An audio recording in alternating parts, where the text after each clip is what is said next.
Purpose. Why do you exist as a business? Now that's a bit of a question, isn't it? Why do you exist as a business? I always lead with that question.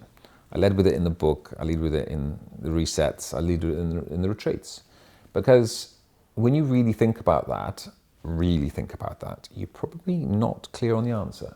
And that's why we have to do the work. Because if we don't do the depth there, to the levels that we do the depth there, you are probably building the wrong business. And a lot of people are building the wrong business, they just don't know it. So this actually empowers people at a whole different level. Before we get to strategy, strategy is easy, providing you've got the purpose to align it to.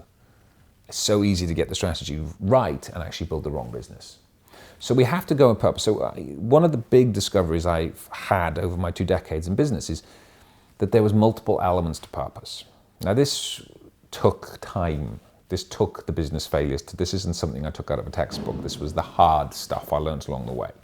And this was learned through the fuck-ups I had in business as well, right? This was earned at the dark days. Because when I built my own businesses, and out of the 20 businesses I built, 7 didn't go so good, right? So out of those, why didn't they go so good? You know, I'm a clever guy-ish. I'm quite a simple Welshman, but I'm not stupid. Some people may say otherwise. But why is it that I failed so catastrophically and so miserably in some of those businesses? Actually, one of those businesses did quite well financially, and yet I was miserable. One of the businesses was okay, and I was bored. What was that all about? They don't teach you that stuff at business school. They don't teach you that stuff in the seminars and the books. It's surely business entrepreneurialism. It's all about driving the passion and everything's magic fairy dust, isn't it? And it wasn't. It was brutal. And that's when I was like, there's got to be something more to this. Now, equally, on my path of advisory, remember, I've advised a lot of people. I've been very blessed. I've advised over 300 boards now, one-to-one. Spoken to thousands of business owners around the world through the various chief executive forums and entrepreneur forums that I've spoken at. So this isn't a coincidence anymore. This has come from 2 decades of research where it was the same things over and over again. How come that person over there who'd built a very financially successful business was very miserable? Bored even, trapped in their own business and couldn't get out of it. And yet this person over here who didn't have a pot to piss in was completely delightfully happy. So money didn't seem to be the factor, although it was a factor. How come this person over here had built the ultimate business and actually had destroyed their relationships and their health along the way? And yet this person over here who had a moderately successful business had actually managed to capture their health and their love along the way too. So lifestyle was important, but where did it fit? Market opportunity. Some people had niched so far there wasn't even a business there anymore. Other people had gone so wide they didn't know who they were talking to anymore. What's that middle ground that is a true market opportunity for entrepreneurs to capitalize? What is this passion thing? Everyone talks about passion. You can read any entrepreneurial book, any autobiography of the greats, and you'll see there's a theme, and it's always passion. But what the fuck does that mean anyway? What is passion? Because it doesn't help. It's like passion. What are you passionate about? I just love food. You know, that's not going to help you in business because people haven't unpacked that word. And so I kept on seeing these threads, and then the 5th thread which pulled it together was service and value. It's the only word I've added to the page in a decade. So what are the components of purpose? The components are, I truly believe that any purposeful business, someone who's really got the whole business to be proud of thing, has 5 elements. You must have a passion, but a real depth of passion and a true understanding of what that means as a company and what that means as individuals. Because there's an overall arching passion for an entire company, but every individual in that company will have different passions being brought to the fore. And you've got to understand that. For Generation Y, it's critical that you understand that if you're going to scale anything. Otherwise, they will just leave. You must have service and value come into the world. Now, most people, when you ask the question, is just, what is your service? What are you bringing to the world? Most people will be able to articulate service, because it's kind of what you do. And if you're not doing anything, you don't have a business. But the one word I added, what I realized people, all the mission statements, and were fluffing around with these mission statements and fluffy statements of service. But when I added the word, I always like to try to get to the nuts of things. When you then said, but what's the value you bring to the marketplace? That's a very different question, and very few people can articulate it. Now that's sales, by the way. If you cannot articulate the value you're bringing to the marketplace, you're screwed. You're not going to be able to scale anything. But you've got to know, not at sales tactical level, not at some shenanigans level, at purpose level, of why do you exist and what is the value you're bringing to the world? Because when you can answer that at depth, no one can stop you. It's a competitive advantage.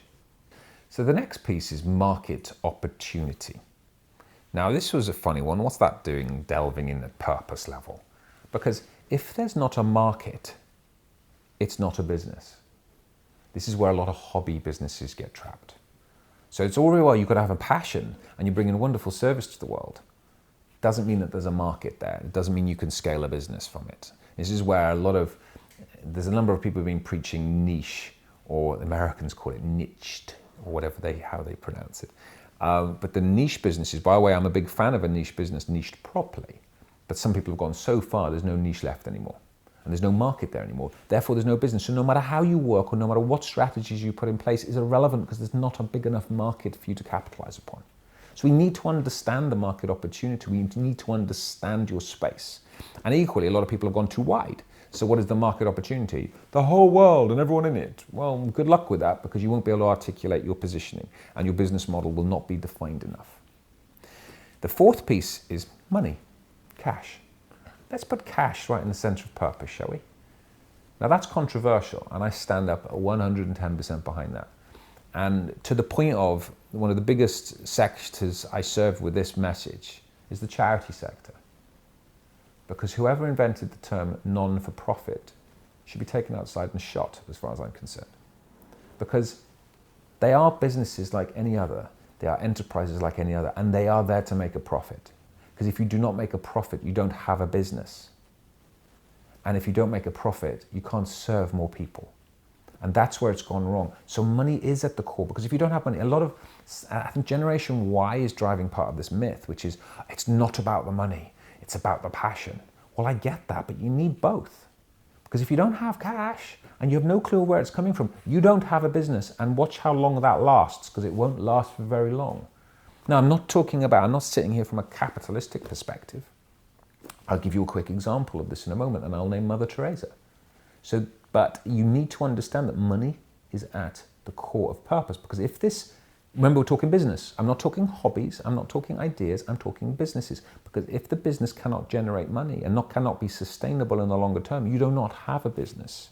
You have a very expensive hobby, which a lot of businesses have, or a lot of people have, sadly. And then the fifth element to wrap this all together is lifestyle. I'm a big believer that business serves life.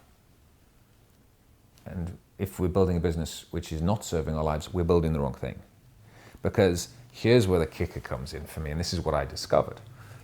For those who are watching this and you're really successful, perceived successful, and this is if you really love what you do, and you have an insatiable passion, like I do, and you're adding service and value to the world, and you know the value you can bring to hundreds, thousands, millions of people. And if you're clear on that value you're bringing, that's profound. And you know that there's a massive market for you to do good with that message and that service, that product, whatever you have. And you can make good money out of it to fuel your lifestyle. You will probably destroy yourself in the process, because it's the fifth element that kills most successful entrepreneurs.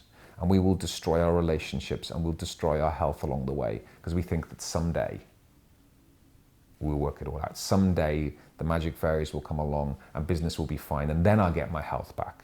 And then I'll get my relationships back, and then I'll take that time for myself. And I can tell you that day's never coming. And I learned that the hard way. I lost my relationships along the way. I lost my health along the way. I've burnt out 3 times. I'm really stupid. I didn't learn the first 2. I had to burn out 3 to learn this. But I've realized now, and this is why lifestyle has to be at the center of the business. And by the way, Generation Y will crave this. But if we do not get that bit right, we will burn ourselves. Being an entrepreneur is one of the most stressful jobs in the world. It just is, but it doesn't have to be. There's going to be elements of it. We need to understand that life. We need to know how to balance that stress. We need to learn practices on how to manage that, because it's real. And let's not dance around that. It's real. And if we do not have our love in our lives, and we do not have our relationships, we do not have our health, and we do not have a balance to de-stress, we are building a time bomb for ourselves as entrepreneurs. All 5 need to be intact.